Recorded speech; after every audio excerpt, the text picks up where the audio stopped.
Coucou, c'est encore moi. Ouais, je crois que j'aime bien les podcasts parce que ça fait comme des messages vocaux. Bon, je sais que c'est pas comme ce qu'il y a normalement sur YouTube au niveau podcast.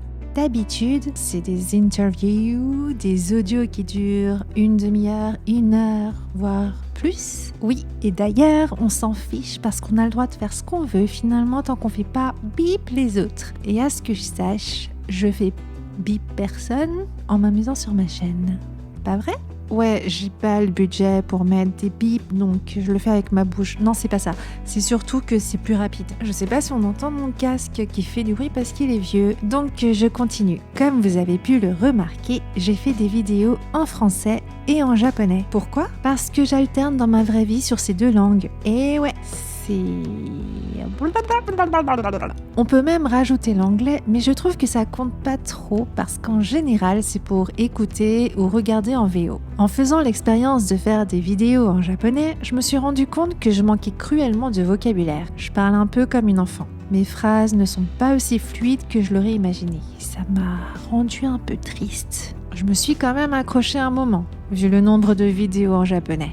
Dorénavant, je pense que je vais parler en français parce que ça m'a fatiguée. Peut-être que je voudrais retenter le coup plus tard, on sait jamais, les humains ça change tout le temps, mais pour le moment ça va être comme ça. J'ai le nez bouché. Heureusement que je fais tout ça toute seule parce que quand je m'enregistre et que je me réécoute après, je me rends compte à quel point c'est horrible. Que ce soit pour le mixage audio ou pour le montage vidéo, heureusement que je le fais moi-même parce que... Bref, j'en étais où ? Entre les bruits de bouche, les bugs mentaux, ouais, je sais pas. Bref, j'en étais où ? Ça, je le fais tout le temps. Bon, ouais, donc j'en étais où ?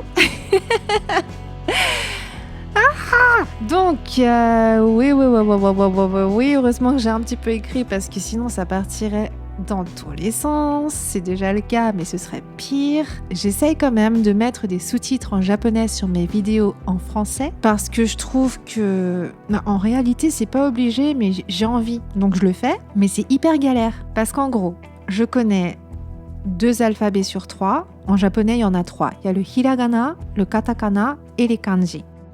Sachant que le hiragana, c'était l'alphabet pour les femmes, le katakana, c'était l'alphabet pour les hommes, et les kanji, c'est les idéogrammes chinois qui étaient aussi pour les hommes.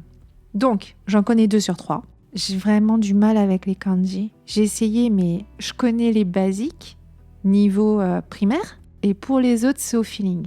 Quand j'écris des messages à mes parents, c'est assez comique. J'en étais où ? Pardon, je suis insupportable. Mais ce qu'il y a de cool, c'est que sur YouTube, il y a un bouton, il y a une option où ça traduit directement. Après, j'ai juste à vérifier. Je passe quand même du temps dessus, hein. J'ai remarqué que si je vérifie pas, il y a beaucoup d'erreurs. Bref, tout ça pour dire que c'est difficile d'avoir le même niveau dans plusieurs langues. Matane.